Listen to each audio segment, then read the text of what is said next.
हाँ जी, नमस्ते जी, नमस्ते। मैं भारत की न्यूज़ से हर्षवर्धन आपका फिर से स्वागत करता हूँ भाई। मैं भारत की न्यूज़ से हर्षवर्धन फिर से आपका स्वागत करता हूँ और अपने उन सैनिक भाइयों को राम राम पेश करता हूँ जो हमारी रक्षा में दिन रात एक किए हुए हैं भाई। और साथ में अपने सब्सक्राइबर भाइयों से कहता हूँ मुझको लाइक करें, सब्सक्राइब करें भाई। सब्सक्राइब किए बिना मत जाइएगा। तो आज का जो मेरी मंत्रणा है वो बेसिक है उसका चाइना के ऊपर। भैया आपको चाइना पे वो लोग जाहिर करने की क्या सूझी सूझी भाई, बहुत कुछ इम्पोर्टेंट है। आपको भी मालूम होना चाहिए देश दुनिया में क्या हो रहा है। सबसे पहले बात पाकिस्तान की। वहाँ के बीएलए ने वहाँ उनके 100 चौकियों पर हमला कर दिया था और जिसमें उसके 1500 सैनिक मारे गए हैं। यही न्यूज़ में आ रहा है, 1500 सैनिक मारे गए हैं भाई। ये बहुत बड़ा, अगर वो 1500 कहते तो 1000 तो होंगे ही। मिनिमम साइड पे बात करनी चाहिए ना, तो मिनिमम साइड ये है 1000 तो होंगे ही होंगे। 1000 बंदे मारे गए हैं और आवाज आई है 1500 सैनिकों की पाकिस्तान के। बीएलए ने मारे हैं, बलूचिस्तान आर्मी ने मारे हैं उनके बंदे।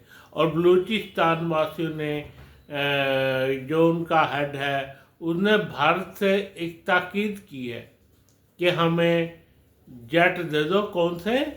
कौन से वाले जेट? जो लड़ाकू जेट है। जितनी जल्दी आप लड़ाकू जेट दोगे उतनी जल्दी हम आज़ाद होंगे भाई। ये तो जाना मान खेल होगा। उनको ये पता है आज की डेट में भाई पाकिस्तान के पास कुछ नहीं है। पाकिस्तान के पास कुछ नहीं है। उनके सारे जेट खड़े हैं और खड़े रहेंगे क्योंकि उनके पास सारी की सारी उनका सत्यानाश कर दिया था इंडियन सेना ने भाई।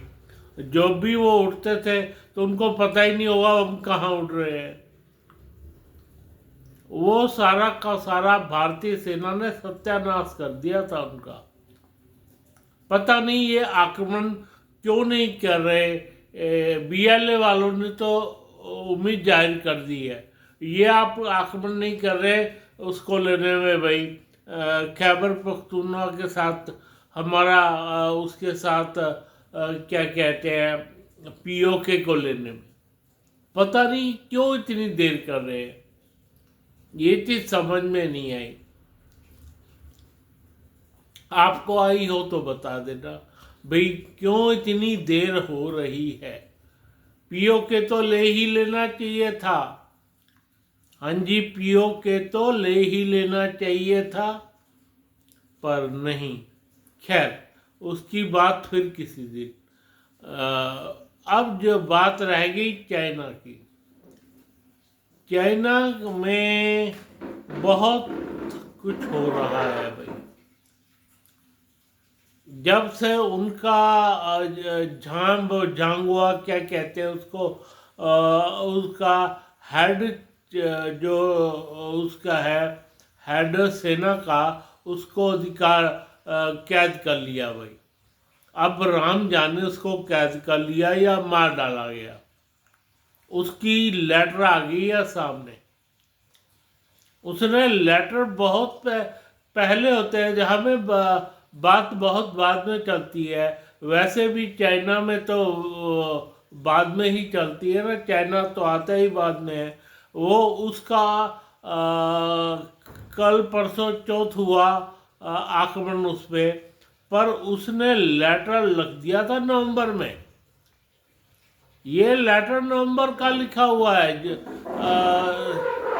आया है सामने कल परसों। अब आप हिसाब लगा लीजिए दुनिया कितनी आगे चलती है भाई, खबर देने वालों के अलावा भी। खबर देने वालों के अलावा भी दुनिया कितनी आगे है। खैर, उसने नवंबर में ये लेटर लिख दिया था, भाई मेरा साथ कुछ भी हो सकता है, पर ये काम करवा रहा शी जिनपिंग है। शी जिनपिंग ने इनको ऑर्डर दिया था मेनली ताइवान पे आक्रमण करने का भाई, ताइवान पे आक्रमण करने का। लेकिन वो जो है उसने मना कर दिया था, इनके जो हेड ने, इनके जो सेना का हेड था, हालांकि वो शी जिनपिंग का बहुत गहरा दोस्त था। मजे की बात तो ये है, आल्दो उसने मना कर दिया कि इनके चक्कर में अगर अमेरिका लड़ने आ गया तब तुम क्या करोगे। उस वक्त तो ये तो कल परसों हिला है, वो इनका अब्राहम लिंकन जो जब विमानवाग होता है अब आया है ना बंगाल की खाड़ी में, पहले तो उधर ही लगा हुआ था अब्राहम लिंकन, क्या कहते हैं इनका, ताइवान की तरफ। तो इन्होंने कहा था, उसने कहा था कि अमेरिका जरूर आएगा, वो तो इस चीज का इंतजार कर रहा है, हम ही नहीं कुछ कर रहे, हम करें कैसे कुछ, तुम करके देख लो, मजा तो आए। मजा तो आए। या तो चुप रह जाएगा या फिर कुछ ना कुछ करेगा, और क्या हो सकता है। लेकिन उन्होंने, उनके जो हेड थे सेना के, उन्होंने इस तरह का पंगा लेने से मना कर दिया शी जिनपिंग को। शी जिनपिंग इसी बात से खार खाए बैठे थे भाई। खार खाने की वजह एक और भी है, उन्होंने भारत पर आक्रमण किया था भाई, आपको याद होगा। अब भारतवासियों ने उसकी क्या हालत की थी, इसका तो वो महान बनना चाहता है, क्या कहते हैं चाइना के अंदर महान आदमी। पहले इनके चौ लाई ने भी ये काम किया था, महान बनने के लिए आक्रमण किया था भाई, उस जैसा महान ये बंदा बनना चाहता था। पर इस बार भारत ने उनकी लंका लगा दी थी भाई, लंका लगा दी थी दोनों तरफ। एक वह क्या कहते हैं लद्दाख की तरफ, दूसरी लगाई थी अरुणाचल की तरफ, और तीसरी लगी थी इनकी, युद्ध तो नहीं कर पाए, इन्होंने सोचा था कि हम युद्ध कर लें। इन्होंने भारत से आक्रमण करने की बहुत कोशिश की, पर इनको ये बात पता लग गई कि अब अगर भारत को छेड़ा तो हमारी खैर नहीं।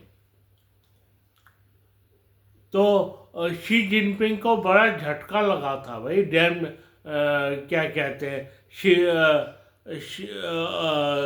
लद्दाख में शी जिनपिंग को बड़ा झटका लगा था, बड़ा झटका लगा था जब इनके पीएलए की आर्मी वहां मारी गई। हमारे 40 मरे थे ना, इनके कम से कम 400 मरे थे भाई, उसकी तो 150 की आ रही है, पर मेरे विचार से 400 है। 400 बंदे जो उनके जो बंदे इनके घायल हुए थे या मरे थे, 400 के करीब आंकड़ा है उनका। इन्होंने ये आक्रमण सोच के किया था कि हम ये हिस्सा भारत से काट लेंगे, पर ऐसा नहीं हो पाया भाई। इसलिए इन्होंने ताइवान को अपना निशाना बनाया। उसने ताइवान को अपना निशाना बनाना चाहता था वो इंडिया को बनाना चाहता था शी जिनपिंग, पर ऐसा ना हो पाया भाई, नहीं हो पाया ऐसा। ये काम किया ताइवान के, अब उसने महान बनने के लिए ताइवान पे आक्रमण कर दिया, ताइवान को भी लाऊंगा अपने अंडर, पर इनका जो हेड है सेना का उसने मना कर दिया। उसने मना कर दिया। मना इसलिए ये बात उन्होंने अपने लेटर में लिखी है भी मैंने क्यों मना किया। तो मैंने इनको इसलिए मना किया कि भाई अगर मैं यहाँ आक्रमण करता हूँ तो गिद्ध की नज़र लगी है अमेरिका की चाइना पे, गिद्ध की नज़र चाइना पे। उसने इनके खाते में कुछ वहाँ लगा रखे हैं, न्यूक्लियर मिसाइल भी लगा रखी है। खुद अब्राहम लिंकन भी परमाणु रिएक्टर से चलता है भाई, डीजल और क्या कहते हैं पेट्रोल से नहीं चलता, परमाणु रिएक्टर से चलता है। तब क्या करोगे? तब क्या कहते हैं शी जिनपिंग को अकल आ गई कि ये लोग तो मना करके भाग गए। उधर से भी मार खाया इंडिया की तरफ से भी, और ताइवान में ये मना करके भाग गए भाई मेरे को। इस बात से खार खाए बैठा था शी जिनपिंग। शी जिनपिंग यहाँ खार खाए बैठा था। इतना गध कहना नहीं चाहिए, इतना पागल आदमी है कि भैया मैं क्या कर रहा हूँ, मेरी क्या क्या फजीहत होगी, चलो होगी तो होगी। पता है आक्रमण क्यों कर रहा था वो? क्यों आक्रमण कर रहा था ताइवान पे या इंडिया पे? क्योंकि अंदर के हालात बहुत खराब है दोस्तों। अब तुम्हें पता चलेगा भाई अंदर के हालात कितने खराब हैं। भैया इन्होंने एक कंपनी बनाई थी, क्या कहते हैं, जो ये बनाती है ना, जो बिल्डिंगें बनाती है जो कंपनी, भाई लगातार उस पर काम हुआ है और उसका सामने आ गया। अब जितनी भी बिल्डिंगें इन्होंने बनाई है अब खाली पड़ी है। बहुत सी ऐसी क्या कहते हैं ऐसी ट्रेनें भी बनाई, वो भी खाली है भैया। बहुत सा कम से कम भी 5-6 सिटी जो बिल्कुल जहाँ एक बंदा नहीं रहता भाई। डिमांड एंड सप्लाई पे होती है बात। हाँ जी, डिमांड एंड सप्लाई पे होती है ना बात। सारी बात डिमांड एंड सप्लाई की है। तो जो डिमांड एंड सप्लाई का ध्यान रखेगा वही तो ऊपर चढ़ेगा। पर इन्होंने ऐसा नहीं किया भाई। चाइना ने मैं इतने बढ़िया वो बना दूंगा, बिल्डिंगें बना दूंगा, मैं इतनी बार ट्रेनें कर दूंगा, मैं इतनी बसें चला दूंगा। भैया रात को बिजली काट ली जाती है, रात को क्या दिन को भी। और उस सिटी में कोई भी नया काम बाकी नहीं हो रहा, नया काम बाकी नहीं हो रहा उन 3-4 सिटी में। वहाँ पे इतना पैसा लग गया है वहाँ के बंदों का कि उनको वो आधे रेट पे भी कोई खरीद ले मकान हमते आके, इतना बुरा हाल हो गया है। हाँ जी, मैं सच कह रहा हूँ, ये चाइना की ऑफ रोड बात निकल के आ रही है सामने। चाइना की इस तरह की बातें निकल के आ रही हैं। जो 15 करोड़ का फ्लैट था ना, उसको 8 करोड़ में देने को तैयार है वहाँ का जो बेचने वाला है। और उन्होंने क्या किया, जो इसका टॉप मोस्ट था, जिसके पैसे देने थे, मान लो मैंने ठेकेदार के पैसे देने हैं, सामने वाला ठेकेदार है, उसको कह दिया मकान ले जा, हम पैसे नहीं है हमारे पास। मैं सच कह रहा हूं, किससे भी पता कर लेना, आप किसी से भी पता कर लेना इस बारे में कि क्या मैं गलत कह रहा हूं। मैं बिल्कुल ठीक कह रहा हूं मेरे दोस्तों। उन्होंने उसके पैसे नहीं दिए, बल्कि जो वो देना चाहता था जो उसके पैसे देने थे उसको मकान उसके नाम कर दिया, बिल्डिंगें नाम कर दी। भाई इस तरह से बहुत सा पैसा डंप हुआ पड़ा है। वो आके कह रहे हैं हमसे मकान खरीद लो आधे रेट में, तो उनको पैसा नहीं दे रहे। जो बड़ा ठेकेदार है, जो टॉप मोस्ट ठेकेदार है उनका, या टॉप मोस्ट उनका टॉप क्या कहेंगे उसको, कोई भी जैसे यूनिटेक कंपनी है, वो कंपनी तो पैसा दे नहीं रही, किसी को भी पैसा नहीं दे रही वो कंपनी।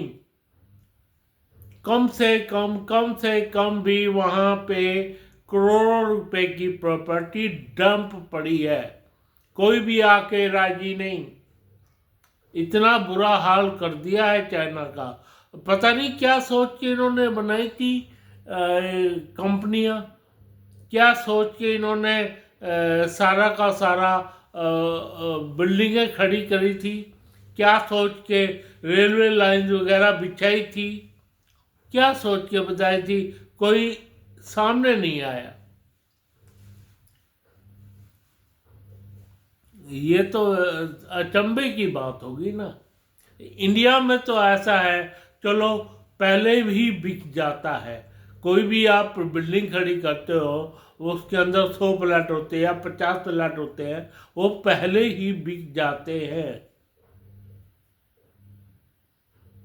तो बनाना शुरू करता है ठेकेदार, या जो कंपनियां तो बनाने शुरू करती है, तो आगे ठेके देती है। उन पे कम से कम टोकन मनी तो आ जाती है ना, टोकन मनी तो आ जाती है। इस तरह से मकान बनते हैं, लेकिन वहाँ पे इस तरह की टोकन मनी नहीं आई, और जो ठेकेदार थे बनाने वाले, उनको कह दिया भैया तुम बेचो, तुम्हारे नाम कर दी है प्रॉपर्टी। और वैसे भी वहाँ की धरती पे अधिकार गवर्नमेंट का है। मजे की बात तो ये है, गवर्नमेंट का अधिकार है। हाँ जी, बिल्कुल गवर्नमेंट का अधिकार है। यहाँ तो अधिकार से फिलहाल मुक्त है ना, लेकिन वहाँ पे ये काम हो रहा है भाई, बगैर किसी अधिकार के तुम कुछ नहीं कर सकते। गवर्नमेंट के हक में है तो गवर्नमेंट की है वो प्रॉपर्टी। मकान वो बेचे और कल को गवर्नमेंट ही ले मरे, कौन जिम्मेवार होगा भाई इस बात का? कौन जिम्मेवार होगा? तो फिलहाल चाइना अपनी करनी में अपने आप फंस गया है भाई। इसमें गवर्नमेंट का क्या, गवर्नमेंट के पास तो पैसा बहुत है, लेकिन मरे तो आम आदमी मरे। ये सोचने की बात है, सोचने की बात है ये, किस तरह से इन्होंने बेड़ा गर्क करा अपने देश का। भैया अपने देश का तो किया ही किया, साथ में दूसरों का और करना चाहते हैं। उनकी ज़मीनें हड़प कर, भैया इंडिया की ज़मीन हड़प लो, ताइवान की हड़प लो, और इसकी म्यांमार भी हड़प लो। ऐसा इनका प्रोग्राम था भाई। म्यांमार हड़पने का इनका पक्का प्रोग्राम था, म्यांमार को हड़पने का।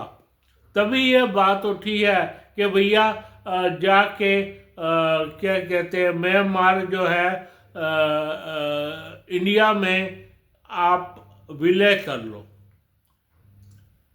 ये इतनी बात भी सामने आ रही है कहीं ना कहीं से, कहीं धुआं तो उठता है, तभी तो आग लगी है तो धुआं उठता है ना।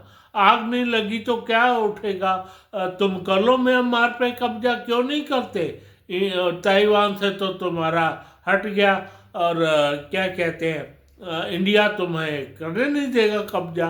तुम म्यांमार पे करके देख लो, म्यांमार पे करके देख लो ना कब्जा, तब पता चलेगा, तब मजा आएगा जब म्यांमार पे तुम लोग कब्जा करोगे। शी जिनपिंग, अगर आप मेरी बात सुन रहे हो ना, तो आ जाओ मैदान में, म्यांमार को अपना कब्जाधारी बना लो। अपने अंदर ले लो म्यांमार की जमीन, म्यांमार की जमीन अपने अंदर ले लो भाई, मैं साफ कह रहा हूं। तो चाइना इस तरह से बर्बादी के कगार पर खड़ा हुआ है भाई।